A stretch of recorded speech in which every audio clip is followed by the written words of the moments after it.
Welcome to chef സെറോമ. ഇന്ന് ഞാൻ വന്നിട്ടുള്ളത് സൂപ്പർ ടേസ്റ്റുള്ള സൗദി അറേബ്യൻ സ്റ്റൈൽ കബ്സ റൈസിൻ്റെ റെസിപ്പി ആയിട്ടാണ്. ഇതെന്നോട് കുറേ പേര് ചോദിച്ചിട്ടുള്ള റെസിപ്പിയാണ്.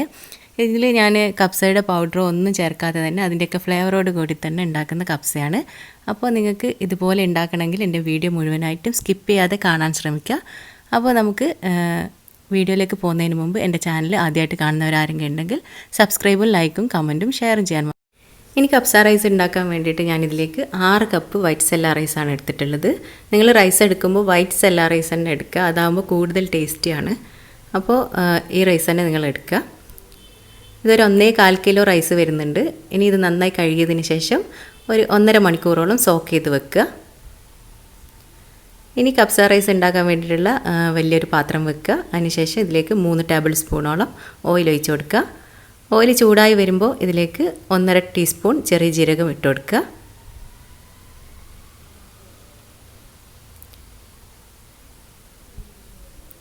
ഇനി ഇതിലേക്ക് 1 ടീസ്പൂൺ കുരുമുളക് മുഴുവനായിട്ടുള്ളത് ഇട്ട് കൊടുത്തിട്ടുണ്ട് ഞാൻ.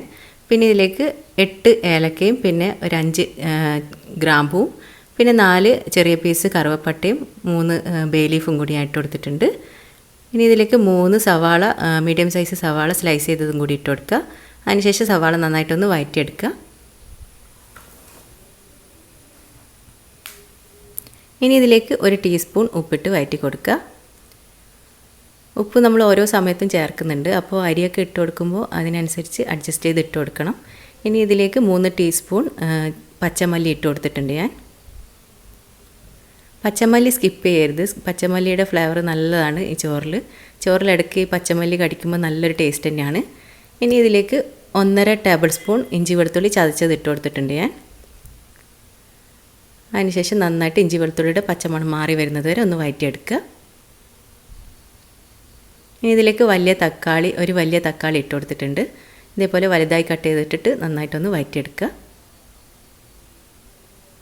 ഇനി ഇതിലേക്ക് 3 ഡ്രൈഡ് ലെമൺ ഇട്ട് കൊടുത്തിട്ടുണ്ട്. പിന്നെ ഒരു 8 പച്ചമുളകും കൂടി ഇട്ട് കൊടുത്തിട്ടുണ്ട്. ഇനി ഇതിലേക്ക് 2 ടേബിൾ സ്പൂണോളം ഓയിൽ കൂടി ഞാൻ ചേർത്ത് കൊടുത്തിട്ടുണ്ട്. അതിനുശേഷം എല്ലാം കൂടി നന്നായിട്ടൊന്ന് മിക്സ് ചെയ്തെടുക്കുക. ഇനി ഇതിലേക്ക് 4 മീഡിയം സൈസ് തക്കാളിയുടെ പ്യൂരി ഒഴിച്ച് കൊടുത്തിട്ടുണ്ട് ഞാൻ. മിക്സിയുടെ ചെറിയ ജാറിലിട്ടൊന്ന് അടിച്ചെടുത്തതിന് ശേഷം ഒഴിച്ചിട്ടുള്ളതാണ്. അതിനുശേഷം ഇതൊരു 5 മിനിറ്റ് ലോ ഫ്ലെയിമിലാക്കി അടച്ച് വെച്ച് കൊടുക്കുക. തക്കാളിയുടെ പച്ചമണമൊക്കെ ഒന്ന് മാറി വരുന്നത് വരെ വെച്ച് കൊടുക്കുക. ഇതിപ്പോൾ ഒരു 5 മിനിറ്റ് ആയിട്ടുണ്ട്. അപ്പോൾ നമ്മുടെ തക്കാളിയുടെ പച്ചമണമൊക്കെ ഒന്ന് മാറി വന്നിട്ടുണ്ട്.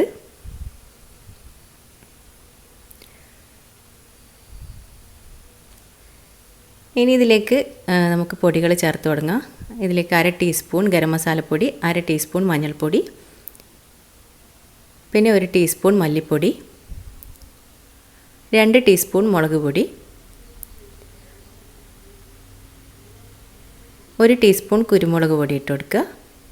അതിനുശേഷം ഈ പൊടികളുടെ പച്ചമണം മാറി വരുന്നത് വരെ ഒന്ന് മിക്സ് ചെയ്തെടുക്കുക. നന്നായിട്ടൊന്ന് മിക്സ് ചെയ്തെടുക്കുക. ഇനി ഇതിലേക്ക് ഈ സമയത്ത് 4 ചിക്കൻ ക്യൂബ് ഇട്ട് കൊടുക്കുക. ചിക്കൻ ക്യൂബ് 4 എണ്ണം തന്നെ ഇട്ട് കൊടുക്കുക, അപ്പോഴാണ് നല്ലൊരു ടേസ്റ്റ് കിട്ടുക. ഇനി ഇതിലേക്ക് 2 കിലോ ചിക്കനാണ് ഞാൻ എടുത്തിട്ടുള്ളത്. അതായത് 2 ചിക്കൻ എടുക്കുമ്പോൾ നിങ്ങൾ ചെറിയ ചിക്കൻ തന്നെ എടുക്കുക, ഒരുപാട് വലിയ ചിക്കൻ എടുക്കരുത്. അതുപോലെ നന്നായി കഴുകിയതിന് ശേഷം വെള്ളം ഇല്ലാതെ ഇതേപോലെ ഇട്ട് കൊടുക്കുക. വെള്ളമൊക്കെ ഊറ്റി മാറ്റി വെച്ചതിന് ശേഷം ഇട്ട് കൊടുക്കണം. ഇതിലേക്ക് ഈ സമയത്ത് കുറച്ച് മല്ലിയില കൂടി ഞാൻ ഇട്ട് കൊടുത്തിട്ടുണ്ട്. അതിനുശേഷം മിക്സ് ചെയ്തെടുക്കുക. ചിക്കനിൽ മസാല നന്നായിട്ട് പിടിച്ച് വരുന്നത് വരെ ഒന്ന് മിക്സ് ചെയ്തെടുക്കുക.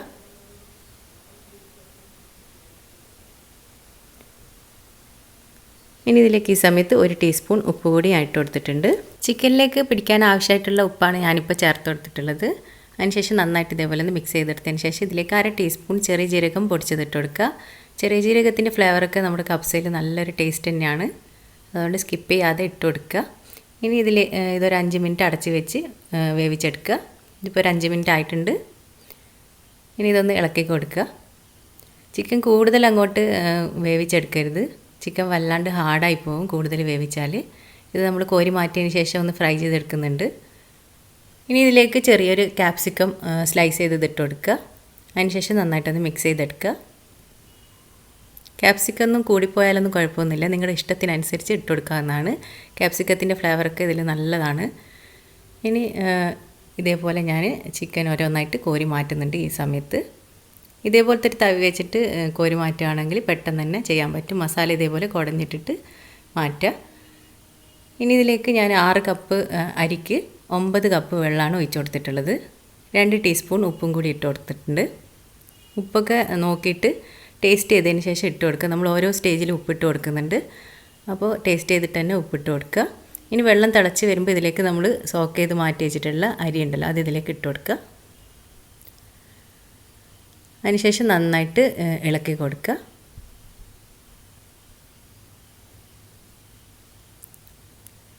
ഇനി ഇത് തിളച്ച് വരുമ്പോൾ ഹൈ ഫ്ലെയിമിലാക്കിയിട്ട് അടച്ച് വെച്ച് കൊടുക്കുക. അതിനുശേഷം ഇതേപോലെ വെള്ളമൊക്കെ ഒന്ന് വറ്റി വരും. അതിനുശേഷം ഇതേപോലെ ഒന്ന് തിരിച്ചിട്ട് കൊടുക്കുക. ഇനി ഇത് ലോ ഫ്ലെയിമിലാക്കി ഒന്നുകൂടി അടച്ച് വെച്ച് കൊടുക്കുക. ദമ്മായിട്ട് വരുന്നത് വരെ ഒന്ന് അടച്ച് വെച്ച് കൊടുക്കുക. ഇനി നമ്മൾ നേരത്തെ മസാലയിൽ നിന്നും കോരി മാറ്റി വെച്ചിട്ടുള്ള ചിക്കനിലേക്ക് 1 ടേബിൾ സ്പൂൺ മുളക് പൊടി ചേർത്ത് കൊടുക്കുക. ഇതിലേക്ക് വേറെ പൊടികളൊന്നും ചേർക്കേണ്ട ആവശ്യമില്ല. നമ്മൾ ചിക്കനിൽ വെള്ളം ഒഴിച്ചു കൊടുക്കുന്നതിന് മുമ്പേ കോരി മാറ്റി വെച്ചിട്ടുള്ള ചിക്കനാണല്ലോ, അപ്പോൾ ഇതിൽ വേറെ പൊടികളൊന്നും ആവശ്യമില്ല. ഇതേപോലെ കുറച്ച് മുളക് പൊടി ഇട്ടതിന് ശേഷം മിക്സ് ചെയ്തെടുക്കുക. ഇനി ചീനച്ചട്ടി വെച്ചിട്ട് ഇതിലേക്ക് ഡീപ്പ് ഫ്രൈ ചെയ്യാൻ ആവശ്യമായിട്ടുള്ള ഓയിൽ ഒഴിച്ച് കൊടുക്കുക.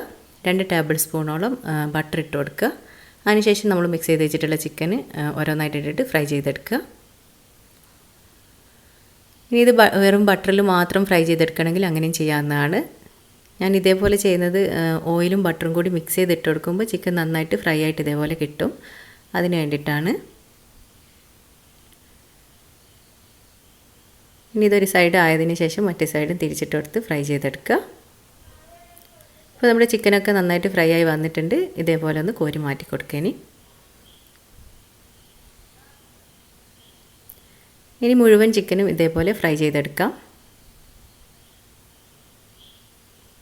ഇപ്പോൾ നമ്മുടെ ചോറ് റെഡിയായി വന്നിട്ടുണ്ട്.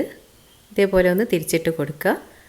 അതിനുശേഷം നമ്മൾ ചിക്കൻ ഫ്രൈ ചെയ്തിട്ടുള്ള ഓയിൽ ഇതിൻ്റെ മുകളിലേക്ക് കുറേശ്ശെ ഇതേപോലെ ഒഴിച്ചു കൊടുക്കുക. ഈ ഒരു ഓയിൽ കുറച്ച് ചോറിൻ്റെ മുകളിൽ ഇതേപോലെ ഒഴിച്ചു കൊടുത്തു കഴിഞ്ഞാൽ നല്ലൊരു ടേസ്റ്റ് തന്നെയാണ് നമ്മുടെ കപ്സക്ക്. അപ്പോൾ ഇത് സ്കിപ്പ് ചെയ്യാതെ എല്ലാവരും ചെയ്യുക. അതിനുശേഷം നമ്മൾ ഫ്രൈ ചെയ്ത് വെച്ചിട്ടുള്ള ചിക്കനും കൂടി ഇതിലേക്ക് ഇട്ട് കൊടുക്കുക. അതിനുശേഷം ഇതേപോലെ ഒന്ന് മിക്സ് ചെയ്തെടുക്കുക. ചിക്കൻ ഇതേപോലെ ചെയ്യുമ്പോൾ നല്ല സോഫ്റ്റായിട്ട് തന്നെ കിട്ടും. ഇതൊരു 5 മിനിറ്റോളം ഇതേപോലെ ദം ചെയ്ത് വെക്കുക. ഇതിൻ്റെ കൂടെ ഞാൻ ഇന്നലെ ഒരു ഷോർട്ട് വീഡിയോ സാൽസയുടെ ഇട്ടിട്ടുണ്ടായിരുന്നു, അതാണ് സെർവ് ചെയ്യുന്നത്. അപ്പോൾ നമ്മുടെ കപ്സ റെഡിയായി വന്നിട്ടുണ്ട്. സൗദി അറേബ്യൻ സ്റ്റൈൽ അടിപൊളി കപ്സ തന്നെയാണ്. എല്ലാവരും ഇത് ഉണ്ടാക്കി നോക്കുക. അപ്പോൾ കപ്സ പൗഡറൊന്നും ഇല്ലാതെ തന്നെ അതിൻ്റെയൊക്കെ ഫ്ലേവറോട് കൂടി തന്നെ ഉണ്ടാക്കിയിട്ടുള്ള ഒരു കിഡിലൻ കപ്സ തന്നെയാണിത് കേട്ടോ. അപ്പോൾ എല്ലാവരും ഇതൊന്ന് ഉണ്ടാക്കി നോക്കുക. എല്ലാവർക്കും ഇത് ഇഷ്ടപ്പെടും. ഇഷ്ടപ്പെടുകയാണെങ്കിൽ എൻ്റെ ചാനലൊന്ന് ലൈക്ക് ചെയ്യുക, കമൻറ്റ് ചെയ്യുക, ഷെയറും സബ്സ്ക്രൈബും ചെയ്യാൻ മറക്കരുത്. അപ്പോൾ അടുത്ത ഐറ്റമായിട്ട് വരുന്നത് വരെ ബൈ.